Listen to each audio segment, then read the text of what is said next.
حدیث میں آتا ہے کہ حضرت عیسیٰ علیہ الصلوۃ والسلام جب آسمان سے نازل ہوں گے، اب پتہ نہیں اتنی اوپر سے زمین پہ آئیں گے، یہ اسباب کے خلاف ہے نا، یہ بات انسان کے لیے تو ممکن نہیں ہے.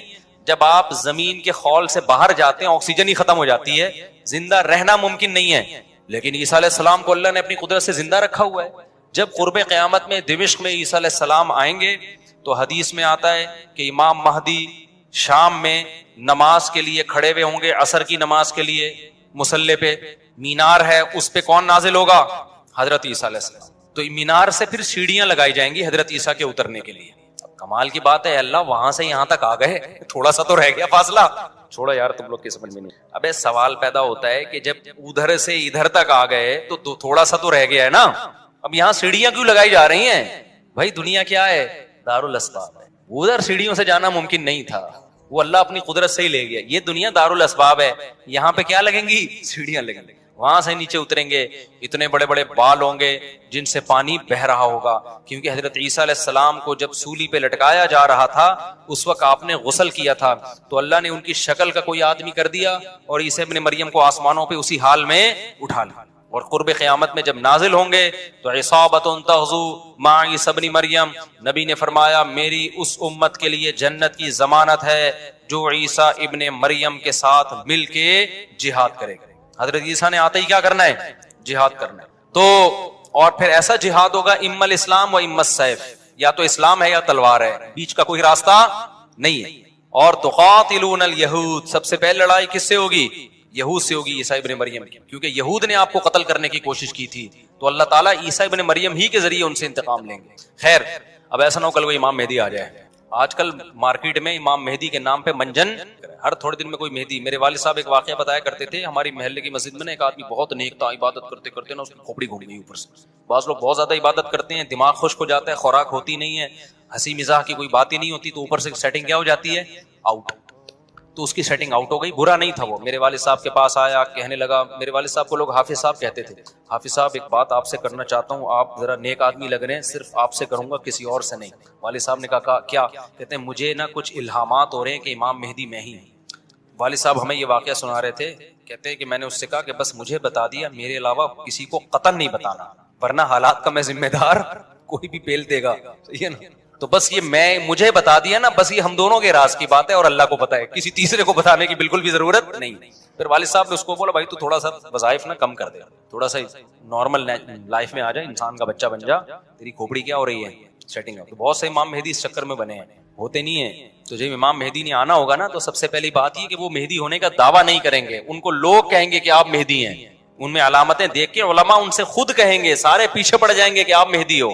سمجھتے ہو کہ نہیں سمجھتے ہو؟ جو خود سے مہدی ہونے کا دعویٰ کرے وہ تو مہدی ہو ہی نہیں سکتا. اور جب امام مہدی ہوں گے تو عیسیٰ ابن مریم نازل ہوں گے. جس کے دور میں عیسیٰ نازل نہیں ہو رہے اس کا مطلب وہ مہدی ہے ہی نہیں. تو حدیث میں آتا ہے حضرت مہدی مصلی پہ کھڑے ہوں گے تو حضرت عیسیٰ علیہ السلام آئیں گے تو وہ حضرت مہدی ان کو مصلی پہ آگے کریں گے کہ آپ نماز پڑھائیں. لیکن حضرت عیسیٰ علیہ السلام کس کے حوالے کریں گے مصلی؟ کہ یہ نماز آپ ہی پڑھائیں گے. کیوں؟ مجھے اللہ نے نماز پڑھانے کے لیے نہیں، مجھے کس کے لیے بھیجا ہے؟ جہاد کرنے کے لیے بھیجا ہے. میں تلوار لے کے لڑائی کروں گا، یاجوج ماجوج کو قتل کریں گے. اب یاجوج ماجوج کہاں ہیں اس کے بارے میں کوئی صحیح بات ہمارے علم میں نہیں ہے. ویسے بھی اگر ہمیں پتہ چل جائے کہاں ہیں تو وہ دریافت ہو جائیں گے نا. اور قرآن کہتا ہے قرب قیامت سے پہلے وہ دریافت بولو نہیں ہو سکتے. تو اللہ نے چھپا دیا ہے، ان کو چھپا دیا ہے. تو چھپایا ہے اس لیے کہ پہلے نہ پتہ چلے کدھر ہے. کچھ لوگ کہتے ہیں یہ چائنیز ہیں، کوئی بھروسہ نہیں ہے، ویسے لگتا ہے کہ شاید ہو، کیونکہ وہ جو ذوالقرنین نے دیوار بنائی تھی نا، سیسا پلائی ہوئی اور پہاڑوں کے پیچھے دھکیل دیا تھا اور پھر بڑی تعداد ہو گئی ان کی، حدیث سے پتہ چلتا ہے شاید وہ، لیکن بہرحال کوئی یقینی بات نہیں ہے. تو یاجوج ماجوج ایک بڑی طاقتور قوم ہوگی جس کو حضرت ذوالقرنین نے سورہ کہف میں اس کا بھی تذکرہ ہے، پہاڑوں کو بند کر کے ان کو دھکیل دیا، کہیں چھپا دیا ان کو. تو قرب قیامت میں وہ نکلیں گے اور پھر دنیا میں تباہی مچائیں گے. اور پھر ان کو کون قتل کرے گا؟ حضرت عیسیٰ علیہ السلام. تو وہ ابھی نہیں نکلیں گے، جب نکلیں گے تو ان کا ابھی دریافت بھی نہیں ہو سکتے وہ. باقی وہ کچھ کہتے ہیں مریخ میں ہیں، کچھ کہتے ہیں کہاں ہیں، ہمیں نہیں پتا کہاں ہیں. بہرحال بظاہر تو لگتا ہے زمین میں ہی ہے، کیونکہ ذوالقرنین جو گئے تھے مشرق اور مغرب شمال جنوب کا انہوں نے سفر کیا، اسی زمین میں کیا تھا سفر. تو واللہ اعلم. ہمیں بس اجمالی طور پر ان چیزوں پہ ایمان لانا ضروری ہے. ان کی ڈیٹیل ہمیں بتائی نہیں گئی ہے تو ہمیں ڈیٹیل میں جانے کی اجازت نہیں. باقی قیاس آرائیاں ہوتی ہیں، صحیح بھی ہو سکتی ہیں، غلط بھی ہو سکتی ہیں. اچھا، تو میں یہ عرض کر رہا تھا کہ 309 سال وہ سوئے ہیں. وَنُقَلِّبُهُمْ ذَاتَ الْيَمِينِ وَذَاتَ الشِّمَالِ, اللہ کہتے ہیں ہم ان کو پلٹتے تھے, اب ادھر کو کروٹ لے کے سوچو, اب ادھر. وَكَذَلِكَ بَعَثْنَاهُمْ, 309 سال کے بعد ان کو اللہ نے جگایا, پوری حکومت بدل گئی, پوری حکومت کا تختہ پلٹ گیا. اب جب 309 سال کے بعد اٹھے ہیں تو پیٹ کمر سے چپکا ہوا ہے, ٹھیک ہے نا, بھوک لگ رہی ہے ٹائٹ والی. تو کیا کہتے ہیں, کم لبثتم, پہلے آپس میں کہنے لگے ہم کتنا سوئے ہیں, ہم کتنا سوئے. ایک نے کہا لبثنا یوما او بعض یوم, یا تو پورا دن سوئے ہیں, کیونکہ سورج جب ہم سوئے تھے تو یہاں تھا, اب یہاں ہے, لیکن جب یہاں ہے تو اس کا مطلب پورا دن تو نہیں سوئے ہم, پورا چکر تو ہو جانا چاہیے تھا نا. مثال کے طور پر وہ سوئے تھے مغرب کے وقت اور آنکھ کھل رہی ہے اشراق کے وقت. اب کنفیوز ہو رہے ہیں نا کہ یار اگر ہم تھوڑا سوئے ہیں تو یہ تو ہمیں لگ رہا ہے بہت زیادہ سوئے ہیں, 24 گھنٹے سے زیادہ تو سو نہیں سکتا کوئی. تو کہنے لگے یا تو ہم پورا ایک دن سوئے ہیں یا شاید اس سے کم سوئے ہیں. کم سونے پر یہ اعتراض ہو رہا ہے کہ نیند تو بڑی شاندار طریقے سے پوری ہوئی ہے, 4-6 گھنٹے میں ایسی ہوتی نہیں ہے. اور اگر زیادہ سوئے ہیں تو سورج جب ہم سوئے تھے وہ یہاں تھا, اب یہاں ہے, تو یہ تو 24 گھنٹے بھی پورے نہیں ہوئے, کیونکہ ان کا کیا خیال ہے کہ یہ 300 دفعہ پلٹ کے سورج آ چکا ہے. جب کافی دیر ان کی بحث ہوئی تو کہنے لگے ربکم اعلم بکم, اللہ ہی جانتا ہے بھائی کتنا سوئے ہیں, اس بحث سے کوئی فائدہ نہیں ہے, ابھی تو روٹی کی فکر کرو. فبعثوا احدکم بورقکم, یہ سکہ رائج الوقت لے کے جاؤ اور روٹی لے کر آؤ. اب دیکھو یہاں بھی وہ اللہ پہ توکل کر سکتے تھے کہ ہم جا رہے ہیں, پیسے لے جانے کی ضرورت نہیں, ہم نے اللہ کے لیے قربانی دی ہے, کھلائے گا کون ہمیں, اللہ. نا بھائی, اللہ نے کہا ہے جتنے اسباب اختیار کر سکتے ہو کرو. تم ایک اجنبی جگہ پہ جا رہے ہو, تمہارے پاس سکے ہونا, پیسے تو لے کے جاؤ. عربوں میں نا جب زمانہ جاہلیت میں حج ہوتا تھا تو دور دور سے جو عرب قبیلے بیت اللہ آتے تھے پیسے نہیں لے کے آتے تھے ساتھ میں, کہتے تھے کہ ہم اللہ کے گھر کی زیارت کے لیے جا رہے ہیں, تو کھلائے گا کون ہمیں, اللہ, ہم پیسے نہیں لے کے جائیں گے. یہ تو توکل کے خلاف ہے یار, اللہ کے مہمان.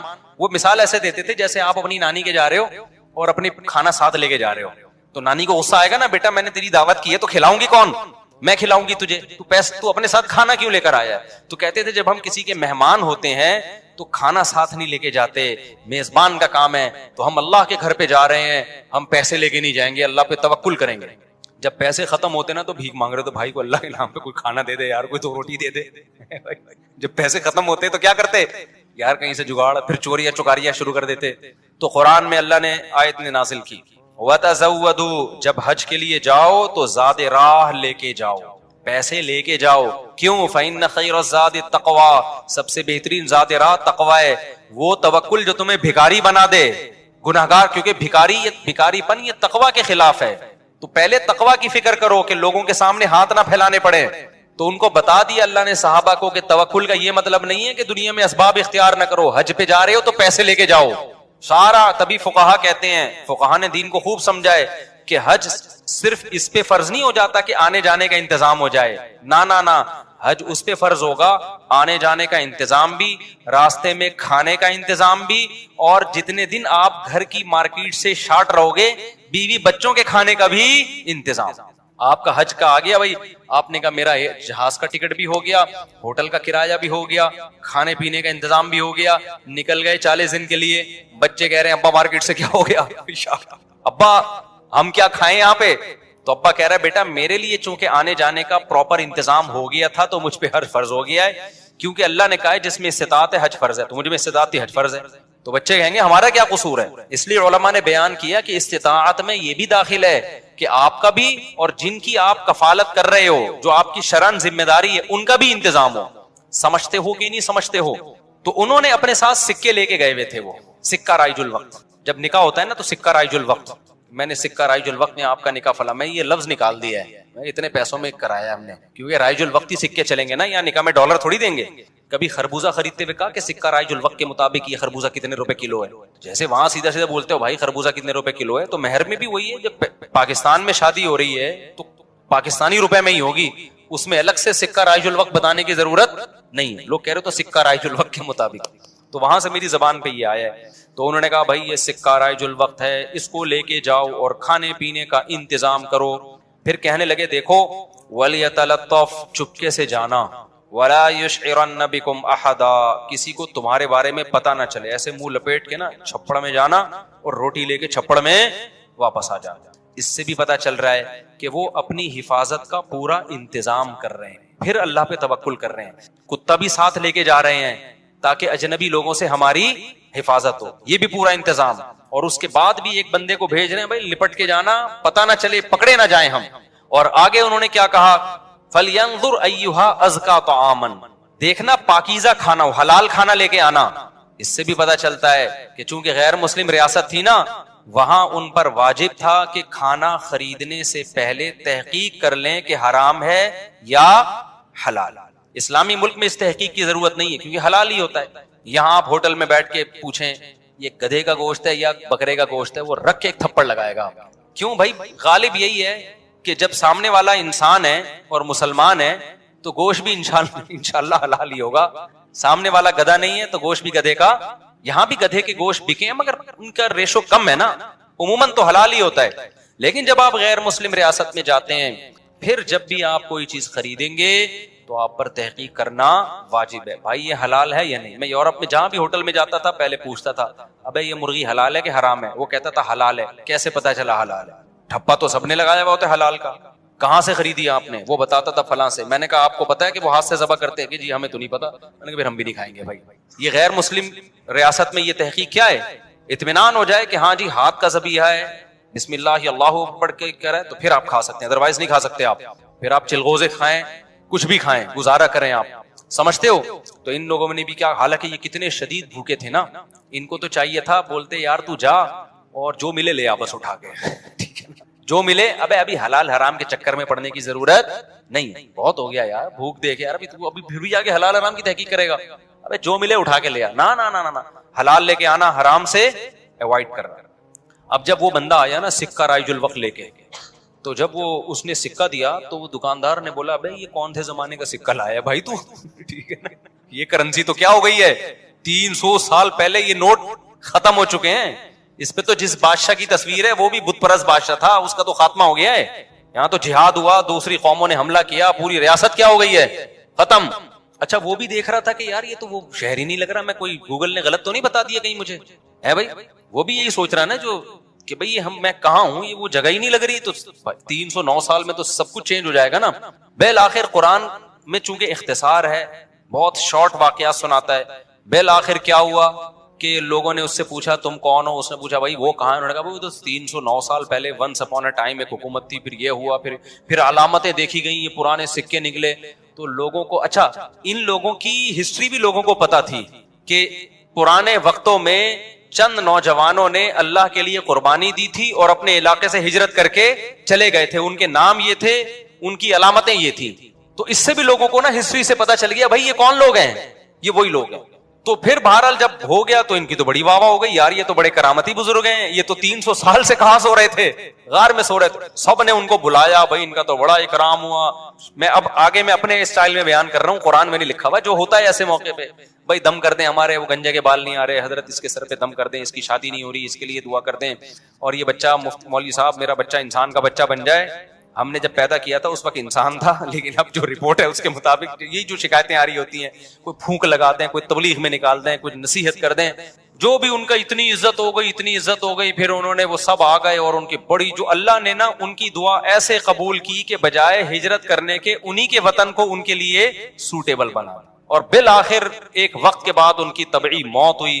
تو اب لوگوں میں جھگڑا ہو گیا, بھائی ان کی موت واقع ہو گئی ہے. تو یہ چونکہ ایک بڑا تاریخی واقعہ ہوا ہے, تاریخی واقعہ ہوا ہے نا, اس واقعے کو محفوظ رکھنا. ہسٹری تو ہر ایک چاہتا ہے نا محفوظ ہو, اور وہ ہسٹری جس میں کوئی سبق ہو. تو کسی نے کہا ہم قبہ بنائیں گے, کسی نے کہا ہم کیا بنائیں گے. لیکن جو غالب لوگ تھے, جن کو اللہ نے غلبہ دیا تھا, انہوں نے کہا لنتخذن علیہم مسجدا, ہم ان کے غار, کہا جاتا ہے کہ اسی غار میں ان کو دفن کیا گیا, جس غار میں انہوں نے زندگی گزاری نا, ہم ان کے غار کے قریب ایک مسجد بنائیں گے تاکہ اس مسجد میں نماز بھی ہو, عبادت بھی ہو, عقیدہ توحید بھی زندہ رہے. کیونکہ انہوں نے قربانی توحید کے لیے دی تھی, اور مسجد توحید کا سب سے بڑا ذریعہ ہے. مسجد بتاتی ہے کہ صرف اللہ کو پکارا جائے گا, تو انہوں نے پھر وہاں مسجد بنا دی. تو اب بعض لوگ اس سے کہتے ہیں, اس سے پتہ چلتا ہے مزاروں پہ مسجدیں بنانا جائز ہے. نہ, اس وقت ان کی قبر کے قریب مسجد بنائی گئی تھی توحید کو زندہ کرنے کے لیے. اب قبروں پہ مسجد بنانے سے توحید کا بیڑا غرق ہوتا ہے. اب شرک اور بت پرستی پھیلتی ہے اس سے, اس لیے علماء کہتے ہیں اب قبرستانوں میں مسجدیں نہیں بنائی جائیں گی. ان کی نیت کچھ اور تھی, آج کچھ اور ہونے لگتا ہے, آج قبروں کو سردہ ہونے لگتا ہے وہاں پہ. اس لیے آج بنا کیا جائے گا اس عمل سے. سمجھتے ہو کہ نہیں سمجھتے؟ تو اس واقعے میں ہمیں کیا سبق ملتا ہے؟ اس واقعے سے ہمیں سبق ملتا ہے کہ جو اللہ کے لیے قربانی دیتا ہے اللہ اس سے غافل نہیں ہوتا, اللہ غیب سے اس کی مدد کرتا ہے. آج بھی رشیا, چائنا وہ اسرائیل کے حق میں نہیں. عین ممکن ہے اللہ مظلوموں کی آواز سے ایسے حالات پیدا کر دے کہ اس جنگ میں براہ راست کون کود پڑے؟ سوویت یونین کود پڑے. اور اگر سوویت یونین اس جنگ میں کود پڑا جس کے پورے چانس لگ رہے ہیں, پھر یہ تیسری جنگ عظیم کی طرف معاملہ جائے گا اور اس کے ذمہ دار مسلمان ہی ہوں گے, اس کے ذمہ دار ناجائز اسرائیل ہے. اور پھر دنیا میں جو تباہی ہوگی نا, تباہی ہوگی وہ میرے اور آپ کے تصور سے بھی زیادہ ہے, کیونکہ اب تلواروں سے یا صرف ہوائی جہازوں سے جنگ نہیں ہوتی, اب سب کے پاس نیوکلیئر ہتھیار ہے, اب ایٹم بم چلیں گے. اس وقت دنیا میں دو بڑی طاقتیں ہیں جو اس وقت تیسری ورلڈ وار کی طرف دنیا کو لے کے جا رہی ہیں. آپ کو پتا ہے پہلی جنگ عظیم میں کتنے لوگ ہلاک ہوئے, دوسری جنگ عظیم میں کتنے لوگ ہلاک ہوئے, اور اب جب تیسری جنگ عظیم ہوگی تو ہلاکتوں کا جو ریشو ہوگا, میں سمجھتا ہوں آدم علیہ السلام کے زمانے سے لے کر اب تک دنیا میں جتنی ہلاکتیں ہوئی ہیں وہ ایک طرف, تیسری جنگ عظیم جو اسرائیل کی وجہ سے ہونے جا رہی ہے اس میں جو ہلاکتیں ہوں گی وہ تمام ریکارڈ توڑ دیں گی, اور اس کا ذمہ دار برطانیہ, امریکہ اور اسرائیل ہوگا, جو دنیا میں سب سے زیادہ تہذیب کے ٹھیکے دار سمجھے جاتے ہیں. اس لیے میرے سامنے یہ نہ کیا کرو گورے کے اخلاق بہت اچھے ہوتے ہیں, تھینک یو سے بات شروع کرتا ہے, تھینک یو پہ ختم کرتا ہے. یہ ان کا تھینک یو قیامت کے دن ان کو خدا کے عذاب سے نہیں بچائے گا. ہمارا وہ شخص جو گالی سے بات شروع کر کے گالی پہ ختم کرتا ہے, خدا کی قسم ان سے اچھا ہے. وہ دنیا میں وہ ظلم اور بربریت نہیں کرتا جو یہ لوگ کر رہے ہیں. بہت آج نا ایٹیٹیوڈ, ان کے اخلاق, ان کی سڑکیں, ان کے روڈ, او بھائی دنیا کا خون چوس رہے ہیں یہ. اس اخلاق کا کیا کر رہے ہیں آپ نے؟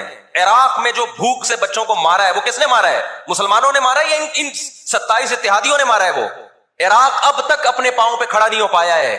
اس تباہی کا جو سینکڑوں بچے یونائٹڈ نیشن کی رپورٹ کے مطابق عراق میں بھوک سے مرے ہیں, ان کا ذمہ دار سعودی عرب ہے, پاکستان ہے, یا وہ 27 اتحادی ممالک ہیں جو سارے غیر مسلم کنٹریز ہیں جنہوں نے 27 ملکوں نے مل کے عراق پہ حملہ کیا تھا اور جھوٹا الزام لگایا کہ ان کے پاس کیمیکل ہتھیار ہے. اب بھی دنیا کو اگر ہوش نہیں آتا اور کفر کی حقیقت سمجھ میں نہیں آتی ہے, ہمارے لبرل اور سیکولر طبقے کو جو صبح و شام ان کے گن گاتے ہیں, تو پھر آپ کو اس کا اللہ کے سامنے حساب دینا پڑے گا. کہاں گئی وہ عالمی طاقتیں, کہاں گئے وہ تہذیب کے ٹھیکیدار جو ہمیں تہذیب سکھاتے ہیں؟ دنیا میں 2 بڑی جنگیں ہو چکی ہیں, ان دونوں بڑی جنگوں میں کہیں بھی کسی مسلمان کا نام بولو نہیں آئے گا, کہیں بھی نہیں آئے گا کہ یہ کسی فلاں مسلم کی وجہ سے ہوئی ہے یہ جنگ. اور اب تیسری جنگ عظیم کی طرح یہ جنگ ہوگی, یہ ذہن میں رکھیں. 1 ارب سے زیادہ مسلمان ہیں, 1 ارب سے زیادہ, اور یہودی کتنا ہے؟ 1 کروڑ بھی میرا خیال ہے نہیں ہوگا, لیکن یہ 1 ارب سے زیادہ مسلمان کس کے کنٹرول میں ہیں؟ اور میں آپ کی اطلاع کے لیے عرض کروں, اس وقت اسرائیل امریکہ کا غلام نہیں ہے, خوب سمجھ لیں. امریکہ کی گچی کس نے پکڑی ہوئی ہے؟ اسرائیل نے پکڑی ہوئی ہے. اسرائیل انڈیا کا غلام نہیں ہے, انڈیا کی گچی پکڑی ہوئی ہے کس نے؟ گچی سمجھتے ہو؟ گچی یہاں سے پکڑ کے نا بندہ ہل نہ سکے. چھوٹا سا ملک ہے, سازشوں کی وجہ سے, طاقت کی وجہ سے نہیں, مکاریوں اور سازشوں کی وجہ سے دنیا کو کنٹرول میں کیا ہوا ہے. سازشیں کسے کہتے ہیں؟ ایک بہت طاقتور آدمی جو آپ کے کنٹرول میں نہ ہو, آپ اس کے کسی راز پہ مطلع ہو جائیں, اسے کسی برائی میں ڈالیں اور خفیہ ویڈیو بنا لیں آپ, اور بولیں جو میں کہہ رہا ہوں کرتا رہے ورنہ یہ ویڈیو لیک کر دوں گا. وہ انتہائی پاورفل آدمی بھی کنٹرول میں کس کے آ جائے گا؟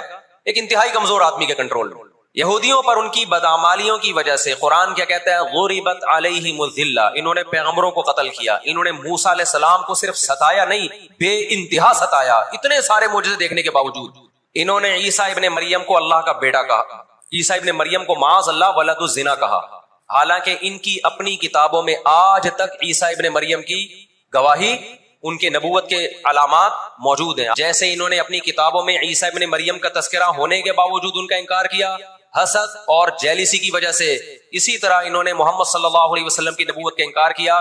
قرآن کہتے ہیں اس کی بیس بھی کیا تھی؟ حسد اور جیلیسی. دیکھو اللہ کا قاعدہ ہے کہ دنیا میں جو حد سے زیادہ آگے نکلنے کی کوشش کرتا ہے نا اپنی اوقات سے زیادہ, حق علی اللہ الا یرتفع شیء الا وضعه, نبی صلی اللہ علیہ وسلم نے فرمایا اللہ نے اپنے اوپر یہ بات لازم کر لی ہے کہ جو چیز بھی حد سے آگے نکلے گی اللہ اس کو زمین پہ گرا دے گا. آج بھی آپ نے دیکھا ہوگا نا بہت سے لوگ ہر وقت میں کرتے کرتے تکبر سے دماغ خراب ہونے لگتا ہے. اللہ کی قدرت حرکت میں آتی اور اللہ ایک ہی دفعہ میں نیچے پٹکتے ہیں اس کو. نبی صلی اللہ علیہ وسلم نے فرمایا اللہ تعالیٰ کہتے ہیں الکبریاء ردائی، تکبر میری چادر ہے، جو مجھ سے اس چادر میں شرکت کی اور الجھنے کی کوشش کرے گا میں اس کو رسوا کر دوں گا. یہی 100% یہ معاملہ اللہ نے یہودیوں کے ساتھ کیا ہے. یہ لاڈلی قوم تھی، اللہ نے ان میں بہت سارے پیغمبر بھیجے، موسیٰ کلیم اللہ بھیجے جنہوں نے ان کو فرعون کے تسلط سے آزاد کرایا. اتنے سارے معجزے دیکھنے کے بعد جب ان کو حکم ہوا اللہ کی راہ میں جہاد کرو تو انہوں نے کیا کہا؟ اذهب انت وربک فقاتلا انا ہاہنا قاعدون. اے موسیٰ تو اور تیرا رب جا کے لڑ، ہم یہیں بیٹھ کے تماشا دیکھ رہے ہیں. آپ کو پتا ہے کہ یہود کا لفظ اتنی بڑی گالی دنیا کے لیے بن گیا تھا. آج دنیا میں بہت سے لوگ کہتے ہیں یہ عرب کنٹریز کیوں نہیں کر رہے. بھائی عرب ممالک 3 بڑی جنگیں لڑ چکے ہیں. یہ جو لوگ الزام لگاتے ہیں نا کہ عرب چپ کر کے بیٹھے ہوئے ہیں، مصر کیوں نہیں کر رہا. مصر کی سرحد ملتی ہے اسرائیل سے، شام کی سرحد ملتی ہے، اردن اور لبنان کی سرحد ملتی ہے. یہ سارے ملک 3 بڑی جنگیں لڑ چکے ہیں اسرائیل کے خلاف، لیکن فتح کس کو ہوئی ہے؟ اسرائیل. کیوں؟ اس کے پیچھے کون تھا؟ اس کے پیچھے امریکہ تھا. اچھا 1956 میں بھی لڑائی ہوئی ہے. آپ کو پتا ہے وہ لڑائی کیسے ختم ہوئی؟ اسرائیل کو سپورٹ کیا برطانیہ اور فرانس نے. وہ پیچھے ہٹے رشیا کی دھمکی سے.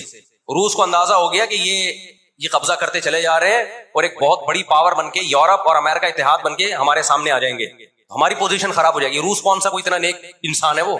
لیکن قرآن کہتا ہے نا نولی بعض الظالمین بعضا، ہم بعض ظالموں کو بعض ظالموں ہی کے ذریعے پٹواتے ہیں. محلے میں ایک دادا گھوم رہا ہوتا ہے بدماشی کرتا، کمزور پٹ رہے ہوتے ہیں، اللہ دوسرے دادا کو پیدا کر کے اس کو پٹواتے ہیں اس سے، اور پھر کہتے ہیں تجھے کسی اور سے پٹواؤں گا میں. روس نے کون سا اچھے افغانستان میں جو بربریت کی اس نے کس قانون کے تحت افغانستان میں گھسا تھا؟ وہاں بھی افغانی اس کے خلاف کھڑے ہوئے اور مار مار کے بھگایا اس کو. پھر جو آپ کے 40-42 ملک ابھی افغان طالبان کے ساتھ لڑ کے گئے ہیں وہ کس قانون کے تحت آئے تھے بھائی؟ ایک شخص کو پکڑنے کے لیے، اسامہ بن لادن کو پکڑنے کے لیے آپ نے پوری ریاست کی ایسی کی تیسی کر دی. تو ان کے اپنے لیے اصول کچھ اور ہیں، ہمارے لیے اصول بولو کچھ اور ہیں. اس لیے انصاف اصل کب ہوگا میرے بھائی؟ آخرت میں. لیکن آپ کی اطلاع کے لیے آخرت سے پہلے دنیا میں بھی ایک دفعہ ہوگا، اور یہ ہمارے پیغمبر صلی اللہ علیہ وسلم کی بشارتیں ہیں. جو بھی طاقتور ملک تھے اسرائیل نے ان کو اپنے راستے سے پہلے ہی ہٹا دیا. اور یاد رکھو اسرائیل صرف فلسطین نہیں چاہتا ہے، یہ ہماری بھول ہے. اسرائیل گریٹ اسرائیل کا قائل ہے جس میں بہت بڑا خطہ ہے جس پہ وہ قبضہ کرنا چاہتا ہے. یہ یہاں رکے گا نہیں. اگر آج ہم غزہ کو اسرائیل کے حوالے کر دیں کہ چلو دنیا میں امن آ جائے گا، ایک حکومت ان کو دے دی جائے، چند لوگوں کو کنٹرول ہتھیار ڈلوا کے ان کو کنٹرول دے دیا جائے، تو یہ آپ کی بھول ہے. قرآن کہہ رہے ہیں وَيَسْعَوْنَ فِي الْأَرْضِ فَسَادًا، ان کی فطرت میں ہے کہ یہ زمین میں ہمیشہ فساد مچاتے رہیں گے. جو بات ہٹلر نے کہی تھی وہ قرآن 1400 سال پہلے کہہ چکا تھا. ہٹلر نے قرآن میں دیکھ کے نہیں کہی ہے، ہٹلر نے تو مشاہدہ کر کے کہی تھی یہ بات. نہ مصر میں لڑنے کی طاقت، 3 جنگیں ہار چکا ہے، نہ لبنان میں لڑنے کی طاقت، نہ اردن میں لڑنے کی طاقت، نہ شام میں لڑنے کی طاقت. سعودی عرب اور اسرائیل کے حالات اچھے ہونے جا رہے تھے، یہ واقعہ ہوا، سعودی عرب نے الحمدللہ یو ٹرن لے لیا. ایک اچھا اقدام ہے سعودی عرب کا، ورنہ تو یہ مسئلہ دب گیا تھا. سعودی عرب پیچھے ہٹ گیا، اردن پیچھے ہٹ گیا، بہت سارے اسلامی ملک جو جا رہے تھے کم از کم اس واقعے کے نتیجے میں پیچھے ہٹے ہیں، وہ ایک اسٹیپ پیچھے کی طرف آئے. اور اب اتنی جلدی یہ آگے جا نہیں سکتے، ان کی اپنی عوام نہیں چھوڑے گی ان کو. اگر یہ آگے کی طرف گئے، یہودیوں سے انہوں نے دوستی لگانے کی، اسرائیل سے دوستی لگانے کی کوشش کی. میں بار بار کہتا ہوں جب میں یہودی کا لفظ استعمال کرتا ہوں تو اس سے صہیونی اور اسرائیلی مراد ہوتے ہیں جو اسرائیل کو سپورٹ کر رہے ہیں. سارے یہودی اس میں داخل نہیں ہے. دیکھیں آپ یہودیوں کی ہسٹری اٹھا کے دیکھیں نا، ہمیشہ کوئی نہ کوئی ایسا ان پر مسلط ہوا ہے جنہوں نے ان کی شرارتوں کا مزہ ان کو دنیا میں چکھایا ہے. قرآن سے بھی یہ بات ثابت ہے کہ ان کو ان کی شرارتوں کا مزہ، عذاب جو ہے وہ دنیا میں ملتا رہے گا. میں بار بار کہتا ہوں ہٹلر نے بھی ان کو عذاب دیا ہے. ہٹلر سے پہلے بھی اسلامی نہیں بلکہ دنیا کی تاریخ میں بہت سے ہٹلر گزر چکے ہیں جنہوں نے ان کی شرارتوں کی ان کو دنیا میں سزا دی ہے. ہم پھر بھی بتائیں ہم ہٹلر کے حامی نہیں ہیں جو ظلم اس نے کیا، لیکن وہ بھی ان کی شرارتوں سے بیزار تھا. قرآن کہہ رہے ہم نے ان پر ذلت کو دے مارا ہے. دنیا میں بہت دفعہ رسوا ہوئے، یہ پوری دنیا میں مار کھانے کے بعد نا اپنی شرارتوں کی وجہ سے آج اللہ نے ان کو ایک تھوڑی سی حکومت دی ہے، ایک چھوٹا سا کنٹری. آپ اگر اسرائیل کو نقشے میں دیکھیں گے تو کراچی بھی بڑا ہے اسرائیل سے. اتنا چھوٹا ملک، اتنا چھوٹا ملک، اور تعداد بھی بہت تھوڑی. اللہ نے انہیں کچھ وقت پنپنے دیا ہے. اللہ نے کہا ٹھیک ہے تم دنیا تمہاری آخری شرارت دیکھ لے، اس کے بعد جو میری طرف سے تم پہ مار پڑنے والی ہے اس کے بعد قیامت تک تم دوبارہ اٹھنے کے قابل نہیں رہو. یہ آخری ذلت کا انتظام ہو رہا ہے یہود کا. اللہ کہتے ہیں ہم بعض ظالموں کو بعضوں سے پٹواتے ہیں. مسلمان ممالک شکست کھا کے بیٹھ چکے ہیں، 3 بڑی جنگوں میں شکست ہو چکی ہے. اس کے بعد اب کسی مسلم کنٹری میں اسرائیل پر چڑھائی کی طاقت نہیں. ان کو پتا ہے پیچھے امریکہ بیٹھا ہوا ہے، پورا یورپ. رشیا نے یوکرائن جیسے اتنے سے کنٹری پہ حملہ کیا. آپ نقشے میں دیکھیں یوکرائن اتنا سا ہے، رشیا کیا ہے؟ یوں اگر وہ پاؤں بھی رکھ دینا تو کچل دے. لیکن جیت گیا کیا وہ جنگ؟ بولتے کیوں نہیں؟ کیوں؟ یوکرائن اتنا سا ہے مگر اس کے پیچھے کون ہے؟ پورا یورپ ہے, پورا یورپ اس کے پیچھے. یہ جنگ طول پکڑتی جا رہی ہے. رشیا اب تک یوکرائن کو کنٹرول میں نہیں لے سکے, اور مجھے تو ایسا لگتا ہے, میں کوئی یقینی رپورٹ نہیں ہے, شاید اس جنگ کے پیچھے بھی اسرائیل کی سازش ہو. ان کو پتا تھا کہ ایک ہمارا دشمن ہے سوویت یونین, روس. جب 1956 میں جنگ ہوئی ہے نا, برطانیہ, فرانس اور اسرائیل نے مل کے حملہ کیا تھا مصر پہ, تو دھمکی کس نے دی تھی؟ روس کی دھمکی سے پیچھے ہٹے. روس نے کہا تھا نیوکلیئر اٹیک کروں گا میں, وہ پیچھے ہٹ گئے. روس مسلمانوں کی خیر خواہی میں نہیں کر رہا تھا. روس کو یہ تھا کہ جب دنیا کا باپ میں بننا چاہتا ہوں تو تم دنیا کے باپ بننے کی کوشش کیوں کر رہے ہو؟ اگر یہ باپ بن گئے تو اس کو پتا تھا ہماری چودراہٹ ختم ہو جائے گی. تو اللہ ایک ظالم کو دوسرے ظالم سے پٹواتے ہیں. تو آج بھی رشیا, چائنا, وہ اسرائیل کے حق میں نہیں. عین ممکن ہے اللہ مظلوموں کی آواز سے ایسے حالات پیدا کر دے کہ اس جنگ میں براہ راست کون کود پڑے؟ سوویت یونین کود پڑے. اور اگر سوویت یونین اس جنگ میں کود پڑا جس کے پورے چانس لگ رہے ہیں, تو پھر یہ تیسری جنگ عظیم کی طرف معاملہ جائے گا کیا فلسطین. اور پھر دنیا میں جو تباہی ہوگی نا, تباہی ہوگی وہ میرے اور آپ کے تصور سے بھی زیادہ ہے. کیونکہ اب تلواروں سے یا صرف ہوائی جہازوں سے جنگ نہیں ہوتی, اب سب کے پاس نیوکلیئر ہتھیار ہیں, اب ایٹم بم چلیں گے. تو آج اگر یہ اسرائیل کا ہاتھ زبردستی روک لیتے ہیں تو دنیا بڑی تباہی سے بچ جائے گی. اور اگر یہ دنیا اسرائیل کا ہاتھ نہیں روکتی اور اس جنگ کو بند کرنے کی کوشش نہیں کرتی, تو بھائی جو تیسری جنگ کی طرف معاملات جا رہے ہیں اس کے ذمہ دار یہ لوگ ہوں گے جو دنیا میں تہذیب کے ٹھیکیدار ہیں. یہاں تک بات سمجھ میں آ گئی کہ نہیں آ گئی؟ دوسری بات, ہمیں قرآن و سنت اس بارے میں کیا ہدایات ملتی ہیں؟ اللہ کہتا ہے میں نے یہود پہ ذلت کو مسلط کر دیا ہے. اس آیت میں اور اس حدیث میں جو میں نے تقاتلون الیہود والی حدیث پڑھی, اس میں مسلمانوں کے لیے خوشخبری ہے کہ اللہ تعالیٰ نے جیسے بنی اسرائیل انتہائی کمزور تھے, فرعون کا ظلم اور بربریت کا شکار تھے, اللہ سورہ قصص میں کہتے ہیں وَنُرِيدُ أَن نَّمُنَّ عَلَى الَّذِينَ اسْتُضْعِفُوا فِي الْأَرْضِ, ہم نے ارادہ کیا کہ زمین میں کمزور ترین لوگوں کو اٹھا کے زمین کا امام بنا دیں گے, طاقتور پہ غالب کر دیں گے. بہت دفعہ ایسا ہوا ہے, کم من فئۃ قلیلۃ غلبت فئۃ کثیرۃ باذن اللہ. اللہ کہتے ہیں دنیا کے نقشوں میں جو غالب ہوتا ہے, جس کی فتح اسباب کی دنیا میں یقینی ہوتی ہے, میں بہت تھوڑی سی جماعت کو طاقتور بنا کے دنیا کا امام بنا دیتا ہوں. ہمیں اللہ کی رحمت سے اور قرآن اور حدیث کی جو بشارتیں مل رہی ہیں اس سے پوری امید ہے کہ انشاءاللہ یہ اسرائیل کی شکست پہ اور یہودیوں کی ہمیشہ کے لیے شکست پہ اس کا نتیجہ نکلے گا انشاءاللہ. اور نبی صلی اللہ علیہ وسلم کی وہ حدیث پوری ہوگی کہ تمہاری جو بڑی جنگ ہوگی, نبی نے کیا فرمایا, اس امت کی ایک جماعت ہمیشہ جہاد کرتی رہے گی. لا یزال طائفۃ من امتی ظاہرین علی الحق, ہر دور میں لڑائی ہوئی ہے, جہاد ہوا ہے. آپ اس ہسٹری اٹھا کے دیکھ, کہیں نہ کہیں جہاد ہمیشہ ہوتا رہے. تو آج بھی ایسا ہوگا. اور بالآخر یہ معاملات اگر بین الاقوامی دنیا نے کنٹرول نہیں کیے تو نبی صلی اللہ علیہ وسلم کی پیش گوئیاں انشاءاللہ بہت جلد پوری ہونے والی ہیں.